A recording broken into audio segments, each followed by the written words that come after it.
भारत माता की, भारत माता की, भारत माता की, वंदे वंदे वंदे।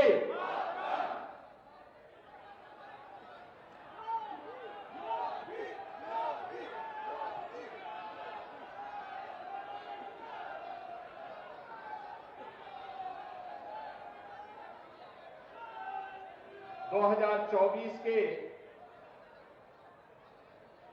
लोकसभा चुनाव के लिए आयोजित भरतपुर की आज की इस जनसभा में मंच पर उपस्थित भारतीय जनता पार्टी राजस्थान की प्रभारी सम्मान्य श्रीमती विजया रहाटकर जी, भारतीय जनता पार्टी के लोकप्रिय प्रत्याशी और पूर्व में 2004 से 2009 के बीच लोकप्रिय सांसद के रूप में संसद में हम एक साथ कार्य कर चुके हैं और आज फिर से लोकसभा की भरतपुर की प्रतिष्ठित सीट पर भारतीय जनता पार्टी नेतृत्व ने उन्हें पुनः प्रत्याशी बनाया है। ऐसे श्री राम स्वरूप कोहली जी, वर्तमान सांसद श्रीमती रंजिता कोहली जी, राजस्थान सरकार के लोकप्रिय गृह राज्य मंत्री श्री जवाहर सिंह बेदम जी, प्रदेश मंत्री भूपेंद्र सैनी जी, संभाग प्रभारी हेमराज मीणा जी,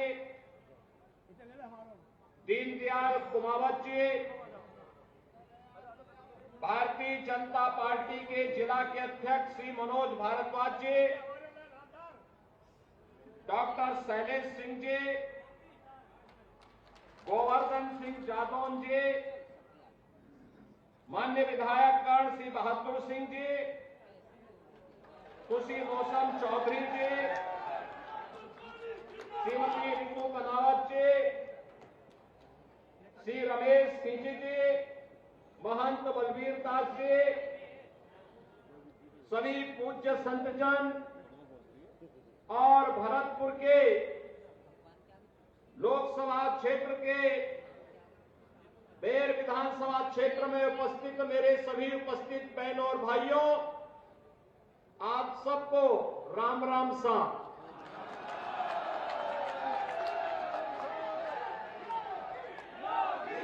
देवनारायण भगवान की इस पावन धरा को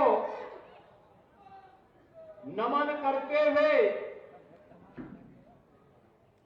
मुगलों के छक्के छुड़ाने वाले महाराज सूरजमल की स्मृतियों को भी मैं नमन करता हूं और आपका अभिनंदन करता हूं।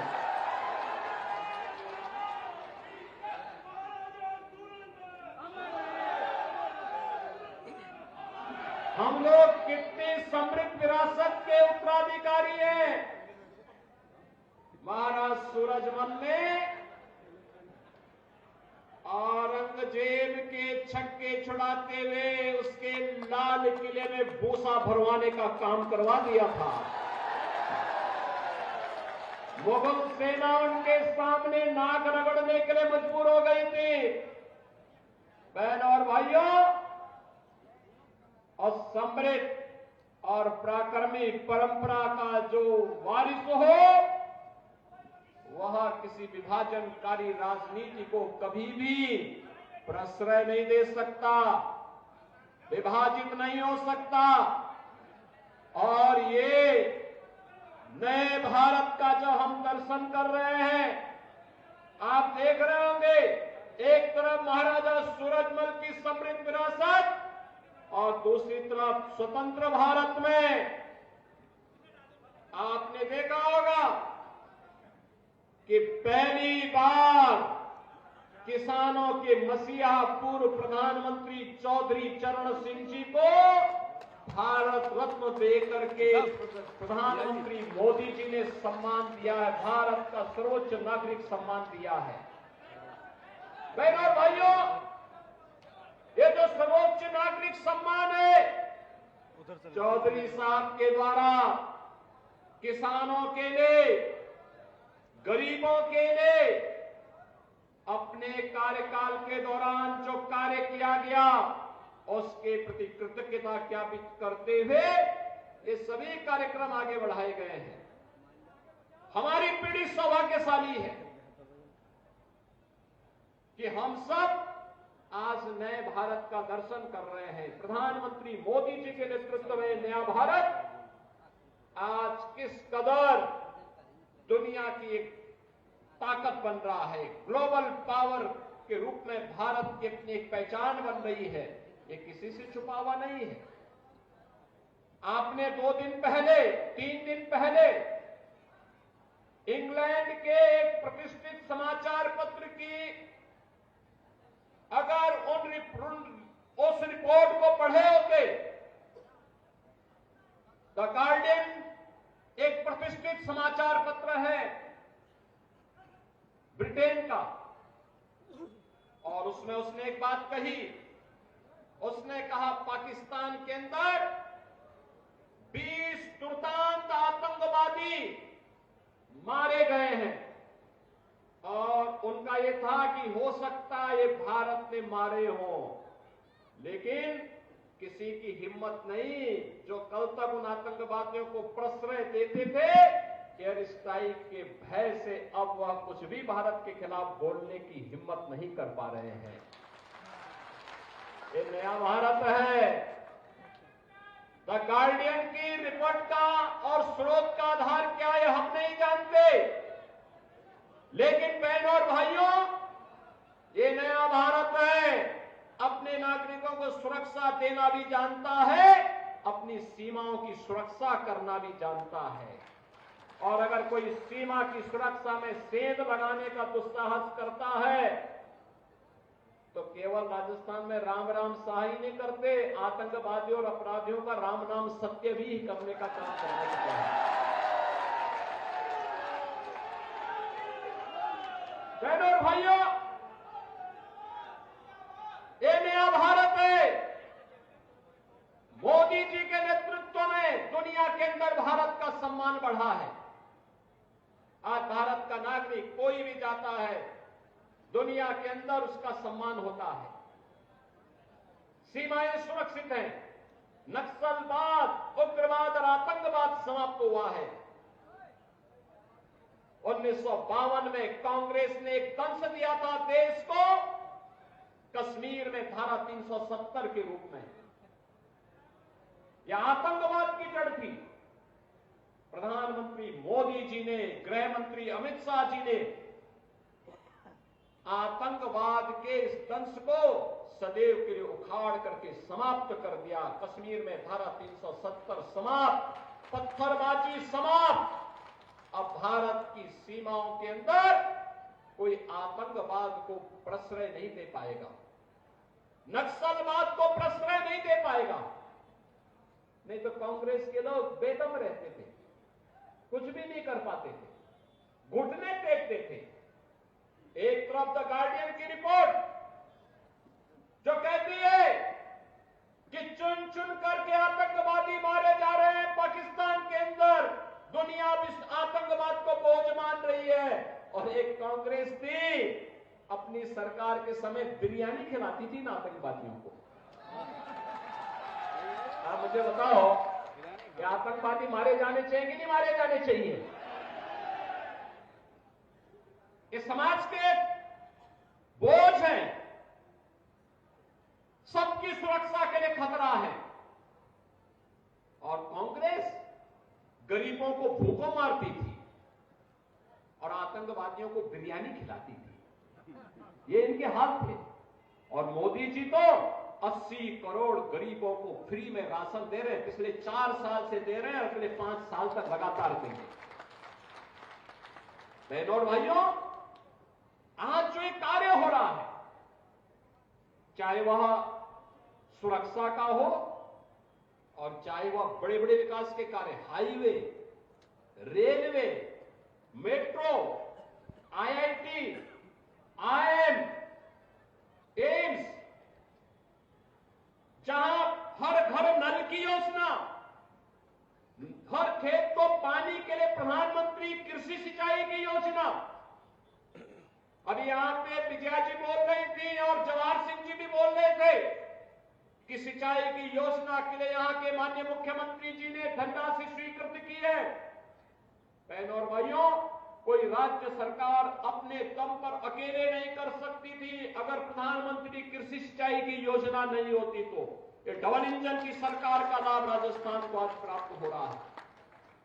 और इसीलिए क्योंकि मुख्यमंत्री के रूप में मैं पिछले 7 वर्षों से उत्तर प्रदेश में काम कर रहा हूं, पार्टी ने मुझे अवसर दिया है, मैं जानता हूं डबल इंजन की सरकार होगी तो डबल नहीं, ट्रिपल स्पीड से हम जनता जनार्दन की सेवा भी कर पाएंगे, सुरक्षा भी दे पाएंगे। और आज कार्य हम लोग कर पा रहे हैं। लेकिन कांग्रेस के समय न नीति थी, न नेता थे, न निर्णय हो पाते थे, न नियति साफ थी। विकास के बड़े बड़े कार्य और गरीब कल्याण की तो कोई सानी नहीं। 80 करोड़ गरीबों को फ्री में राशन, 60 करोड़ गरीबों को 5 लाख रुपए की स्वास्थ्य बीमा का कवर। बहनों और भाइयों, 12 करोड़ अन्नदाता किसानों को प्रधानमंत्री किसान सम्मान निधि का लाभ। यहां केवल राम मंदिर ही नहीं बना है, 4 करोड़ गरीबों के घर भी बने हैं। यह भी हमें नहीं बोलना चाहिए। 2.5 करोड़ गरीबों के घर में फ्री में बिजली के कनेक्शन दिए गए हैं और 10 करोड़ गरीबों को फ्री में उज्ज्वला योजना के कनेक्शन भी मिले हैं। 12 करोड़ गरीबों के घर में एक शौचालय भी बना है। नौजवानों के लिए स्टार्टअप और स्टैंडअप की योजना है, उनके रोजगार की योजनाएं, पीएम विश्वकर्मा और ओडीओपी की योजनाएं, ये सभी भारतीय जनता पार्टी की सरकार की देन है। और सुरक्षा भी है, समृद्धि भी है, विकास भी है, आजीविका भी है, तो आस्था का सम्मान भी है। मैं पूछना चाहता हूं, क्या अयोध्या में राम मंदिर का निर्माण एक कांग्रेस के लोग करा पाते क्या? ये तो बोलते थे राम हुए ही नहीं, ये बोलते हैं राम हुए ही नहीं। भगवान कृष्ण के बारे में भी अब मुझे बताओ, भरतपुर के लोग यहां पे हैं, ब्रिज मंडल का भाग है, बगल में मथुरा है, वृंदावन है, बरसाना है, गोकुल है, नंदगांव है, गोवर्धन है। ये कहते हैं कृष्ण हुए ही नहीं।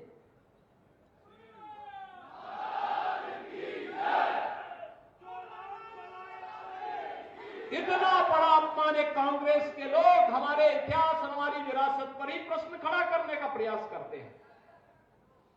लेकिन भाइयों, बहनों और भाइयों, आज आप देखते होंगे अब यूपी में कर्फ्यू नहीं लगता, नहीं लगता, वहां कर्फ्यू नहीं लगता। दंगा तो है ही नहीं, कर्फ्यू भी नहीं लगता। हां, कावड़ यात्रा धूम धड़ाके से निकलती है वहां पे, और धूम धड़ाके के साथ, कोई रोक टोक नहीं। और इसलिए बहनों भाइयों, ये जो कार्य हो रहे हैं अयोध्या में राम मंदिर का कार्य, तो 500 पीढ़ियां चली गई। हमारी पीढ़ी कितनी सौभाग्यशाली है कि आज मोदी जी के नेतृत्व में, उनके सानिध्य में एक नए भारत का दर्शन कर पा रहे हैं। जो काम हुए हैं, याद रखना, मोदी जी हमारे नेता हैं, मोदी जी को श्रेय मिलना चाहिए, लेकिन उससे ज्यादा श्रेय आपको मिलता है, क्योंकि आपके एक वोट ने इस देश की तस्वीर और तकदीर को बदला है। आपने अगर अपने वोट का सही इस्तेमाल नहीं किया होता और वही सड़ी गली व्यवस्था को ले चलने वाली कांग्रेस को ही समर्थन किया होता, तो क्या होता? कुछ भी नहीं होता। न सुरक्षा मिलती, न विकास होता, न गरीब कल्याण होता, न अयोध्या में राम मंदिर ही बन पाता। नहीं बनने ही नहीं देते कांग्रेस के लोग। चाहते ही नहीं कि समस्या का समाधान हो। कांग्रेस अपने आप में समस्या है, अपने आप में समस्या है। और इसलिए बहनों भाइयों, मैं आया हूं आप सबसे अपील करने के लिए। आपका एक वोट अयोध्या में राम मंदिर का निर्माण भी करता है, आपका इंफ्रास्ट्रक्चर भी बेहतर करता है, आपको सुरक्षा भी प्रदान करता है, देश की सीमाओं को सुरक्षा भी प्रदान करता है। आपने मोदी जी के पहले किसी प्रधानमंत्री को बॉर्डर क्षेत्र में सैनिकों के साथ दीपावली मनाते हुए देखा है क्या? होली मनाते हुए देखा है क्या? कोरोना में जब हर व्यक्ति अपने आप को बचाने का प्रयास कर रहा था, एक कांग्रेस के लोग, अन्य दलों के लोग गायब थे, तब मोदी जी एक एक राज्य में जाकर के लोगों के हित के लिए काम कर रहे थे, अपनी परवाह के बगैर।